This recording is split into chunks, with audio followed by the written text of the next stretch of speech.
So hello everyone, मैं आ गया हूँ बिल्कुल ही नए वीडियो के साथ। आज हम ऐसे थ्रिलर सस्पेंस मूवी के बारे में बात करने वाले हैं जो बहुत ही अच्छे तरीके से एक्सप्रेस किया गया है। एक क्राइम थ्रिलर सस्पेंस जोनर चिकतिलू, जिनके डायरेक्टर हैं शरण कोपिशेट्टी। इनकी लीड एक्टर है शोभिता धूलिपाली, जो कि संध्या का रोल प्ले कर रही है क्राइम जर्नलिस्ट या पॉडकास्ट के रूप में।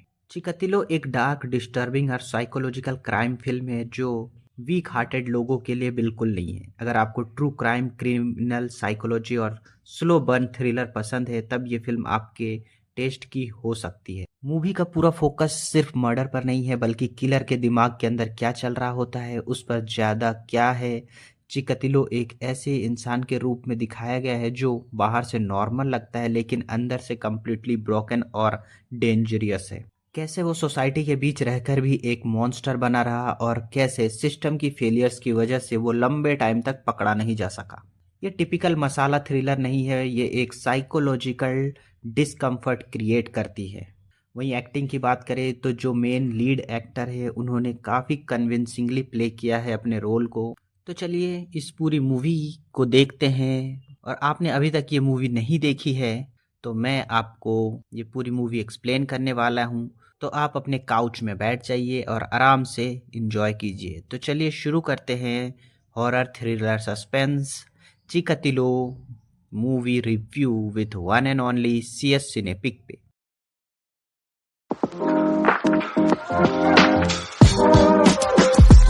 तो मूवी स्टार्टिंग होती है 1990 का समय हमें दिखाया जाता है, जहाँ पर एक छोटे से गांव में डांस करने वाली अपने प्रोग्राम ख़त्म करके अपने घर लौट रही होती। वहीं अपने घर लौटने के बाद उसे एहसास होता है कि कोई उसका पीछा कर रहा है और उसके घर के अंदर आ चुका है।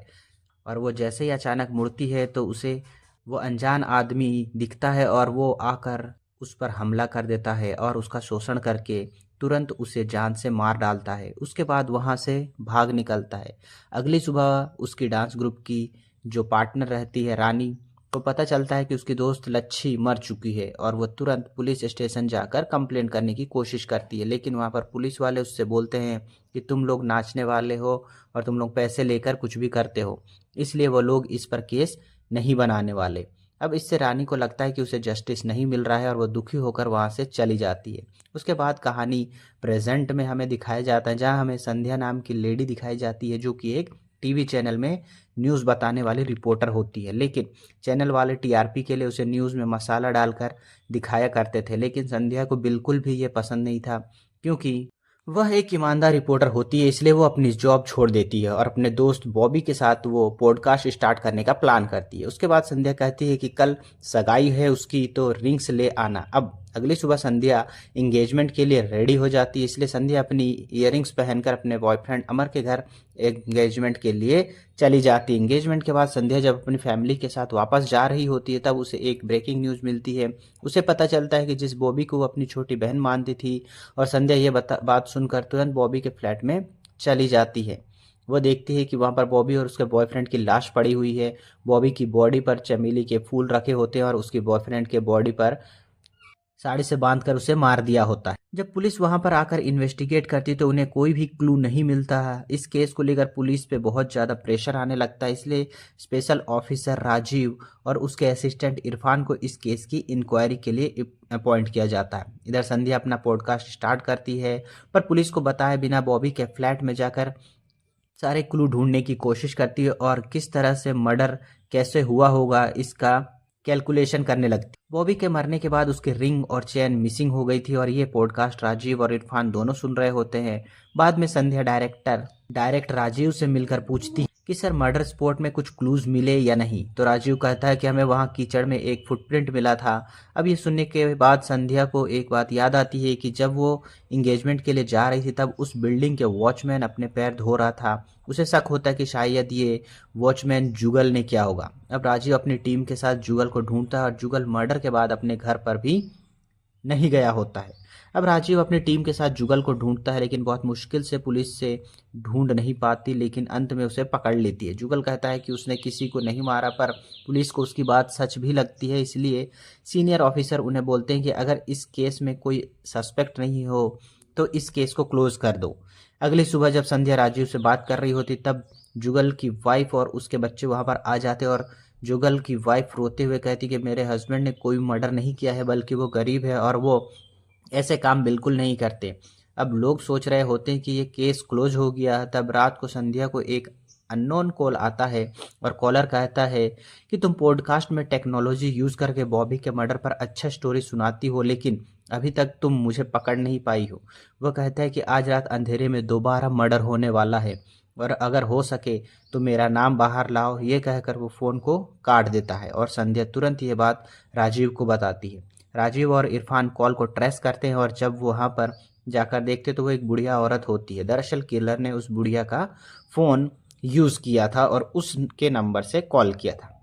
राजीव कहता है कि यह सीरियल किलर बहुत ही प्लानिंग के साथ मर्डर कर रहा है और आगे और भी ये मर्डर्स करेगा, इसलिए किसी भी हाल में उसे पकड़ना ही होगा। अब उसके बाद संध्या को एक औरत का कॉल आता है। वो बोलती है कि मेरा नाम वाणी है और मुझे आपसे मिलना है।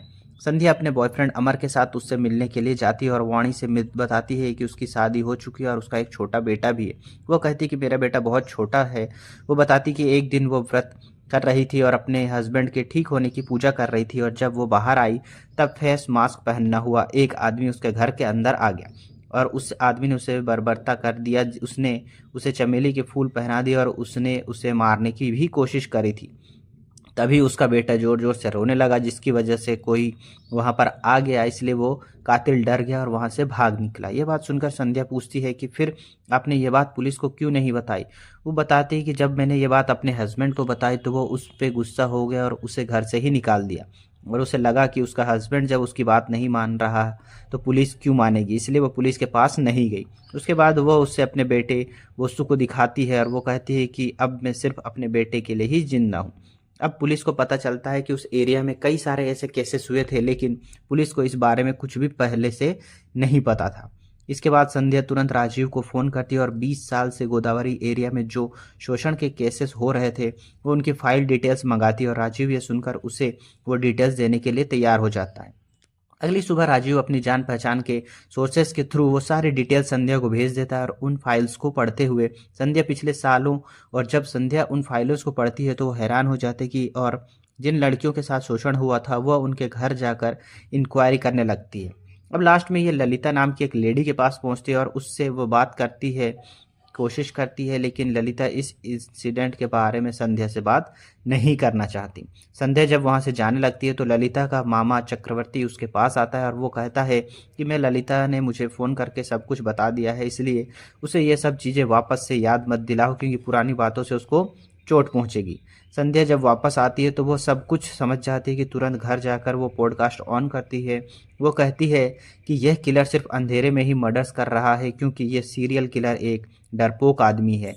इसने कई लेडीज़ का शोषण किया है और उन्हें जान से मार डाला है, लेकिन उनमें से कुछ लोग आज जिंदा भी हैं। बहुत साल पहले दिवाली के दिन ललिता नाम की एक लड़की पर उस कातिल ने अटैक किया था और तब उसका बॉयफ्रेंड राजेश वहां पर आ गया, जिससे कि इस आदमी ने राजेश को मार दिया और सबको लगा कि ललिता भी मर चुकी है। उसने ललिता के ऊपर फूल और राकेश की बॉडी पर। अब यह जो पॉडकास्ट होता है वो वायरल हो जाता है और सभी सोशल मीडिया पर यह केस जोरों शोरों से ट्रेंड करने लगता है। मीडिया प्रेशर बढ़ने के कारण डीआईजी मीडिया का सामने आकर कहता है कि इस केस को बहुत जल्द सॉल्व कर लेंगे और सोशल मीडिया पर पोस्ट करके कहता है कि संध्या के बयान भी उन्हें सुनने हैं, लेकिन उसकी बातों का कोई भी प्रूफ नहीं है।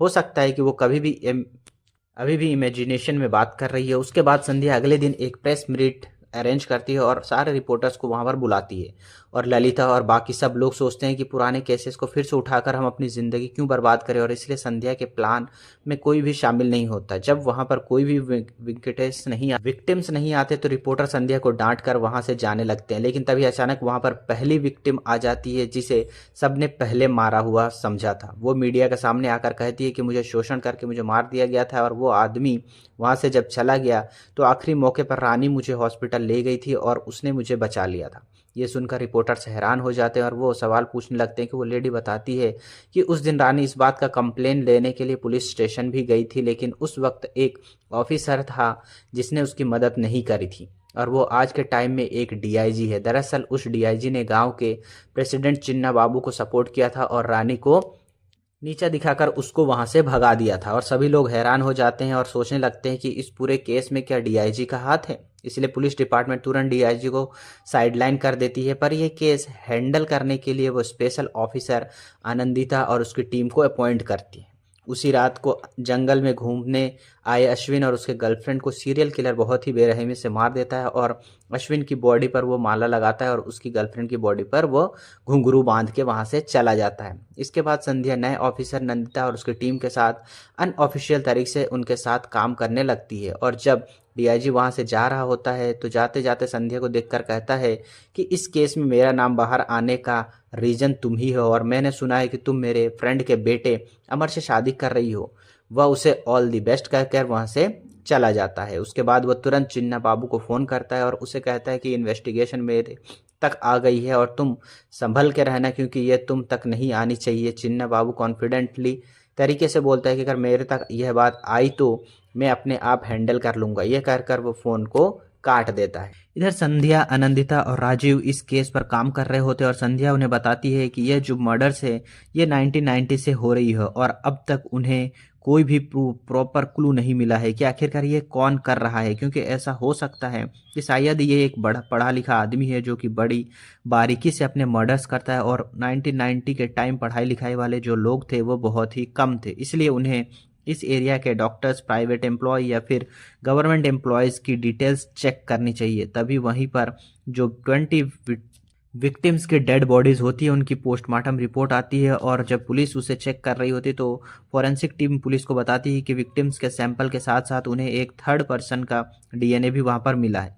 ये बात सुनकर राजीव शक हो जाता है और वो कहता है कि इतने सालों बाद उन्हें एक सॉलिड क्लू मिला है। वो उस डीएनए को तुरंत चिन्ना बाबू के डीएनए से मैच करवा देते हैं, लेकिन राजू कहता है कि चिन्ना बाबू सिर्फ अब एक सरपंच नहीं रहा बल्कि वो पॉलिटिकल लेवल पर काफ़ी ज़्यादा ऊपर पहुंच चुका है।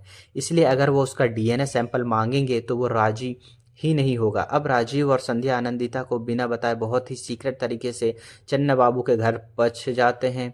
चिन्ना बाबू से मिलते ही संध्या उससे पूछती है कि 1999 में आप पर शोषण का केस लगा था और वो इस केस के बारे में ही जानने के लिए आई है। ये सुनकर चिन्ना बाबू कहता है कि वो कोई शोषण केस नहीं था बल्कि वो अटेम्प्ट टू शोषण केस था और वो केस मुझ पर मेरी साली ने डाला था। उसके बाद वो बताता है कि दरअसल पॉलिटिकल ग्रोथ के लिए मैंने कई गलती लोगों से काम करवाया है लेकिन मैंने कभी किसी औरत के साथ अफेयर नहीं रखा। अब संध्या वहां से निकलते वक्त बहुत ही चालाकी से चिन्ना बाबू के आश्रम में चली जाती। वह वॉशरूम पे जाकर कुछ चीज़ें कलेक्ट कर लेती है ताकि वो उसका डीएनए सैंपल ले सके। संध्या उसे डीएनए टेस्टिंग के लिए भेज देती है और जब रिपोर्ट आती है तो दरअसल वो जो डीएनए उन्हें विक्टिम की बॉडी में मिला था और डीएनए चिन्ना बाबू से मैच नहीं करता। ये जानकर आनंदिता संध्या पर गुस्सा करने लगती है कि और उसे कहती है कि उसके परमिशन के बिना तुम लोग वहाँ पर क्यों चले गए।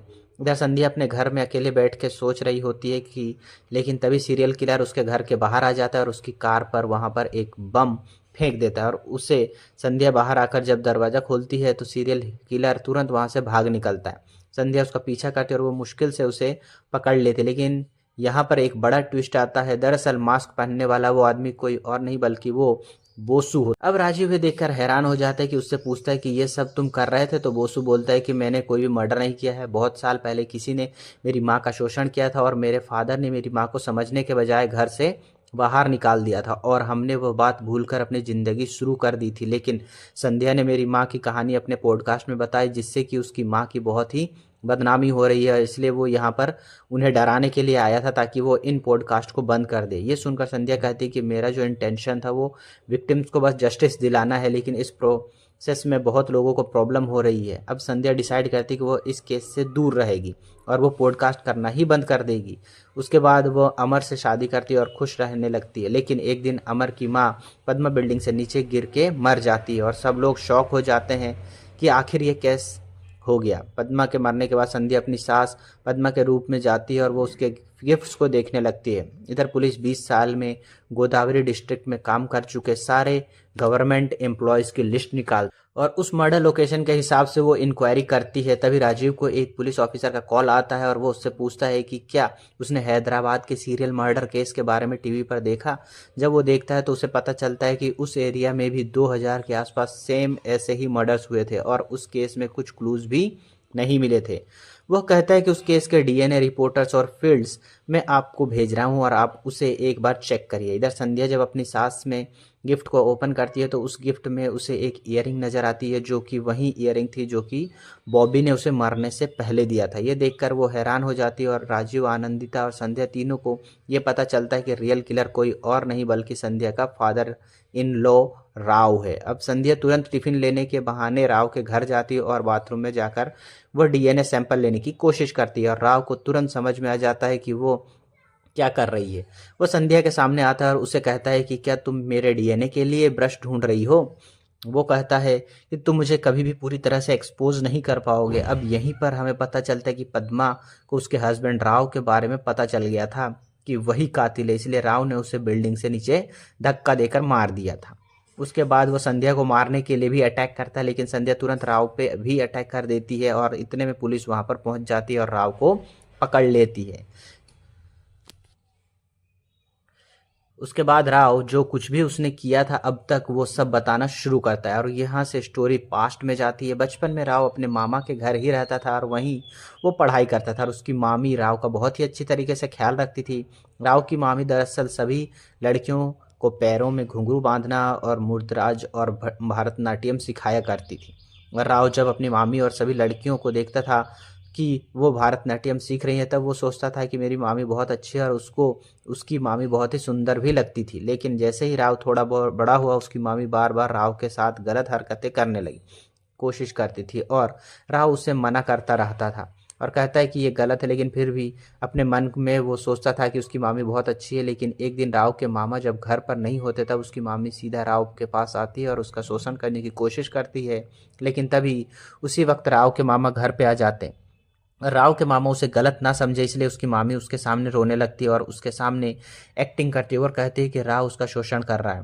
यह सुनकर राव का मामा बहुत ज़्यादा गुस्से में आ जाता है और बिना सच जाने रस्सी उठाकर राव को बहुत ही बुरी तरह पीटता है। अब राव गुस्से में आ जाता है और अपने मामू को धक्का दे देता है। इसी झगड़े में राव के जो मामा होते हैं वो वहीं गिर के मर जाते हैं और उसके बाद राव अपनी मामी को देखता है और कहता है कि जिस चीज़ के लिए तुम इतने दिन से मुझे परेशान करती थी अब वो रेडी है उस चीज़ को करने के लिए। फिर वो अपनी मामी का वहीं पर शोषण करता है, अपनी मामी के पास चमेली के फूल रख देता है और अपने मामा के पास घुंघरू रखता है और उसके बाद वो वहाँ से भाग निकलता है। उसके बाद राव अच्छे से पढ़ाई करता है और अच्छी नौकरी भी हासिल कर लेता है। लेकिन उस दिन के बाद जब भी राव किसी लेडी को देखता था तब उसने मामी का चेहरा याद आता था, इसलिए वह उन लेडीज़ का भी शोषण करके उन्हें मार देता था। अब ये सारी बातें राव पुलिस को बताता है। फिर वो वहाँ मौजूद सभी पुलिस वालों को देखकर कहता है कि मुझे डिमनेशिया नाम की बीमारी हो गई है और इस बीमारी का उसका 3rd स्टेज चल रहा है, जिसकी वजह से वो अपना पूरा पास्ट भूल जाएगा। लेकिन ये मर्डर्स को वो बिल्कुल भी नहीं भूल पा रहा है। ये कहकर वो बहुत ही काफ़ी तरीके से हंसने लगता है और सभी लोग ये सुनकर हैरान हो जाते हैं कि राव को जेल की सज़ा हो जाती है। जो लोग बेकारी केस में फंस गए थे उन सबको रिहा कर दिया जाता है। ये केस अब पूरी तरह से क्लोज हो जाता है और इसी के साथ ये मूवी यहीं पर ख़त्म हो जाती। तो आपको ये मूवी कैसी लगी कमेंट सेक्शन में ज़रूर बताएं। चैनल पर नए हैं तो सब्सक्राइब करें और बेल आइकन दबाकर नोटिफिकेशन के लिए और लाइक कर दें वीडियो को। तो मिलते हैं अपने अगले वीडियो में इसी तरह के शानदार मूवी रिव्यूज़ के साथ। तब तक के लिए बाय बाय।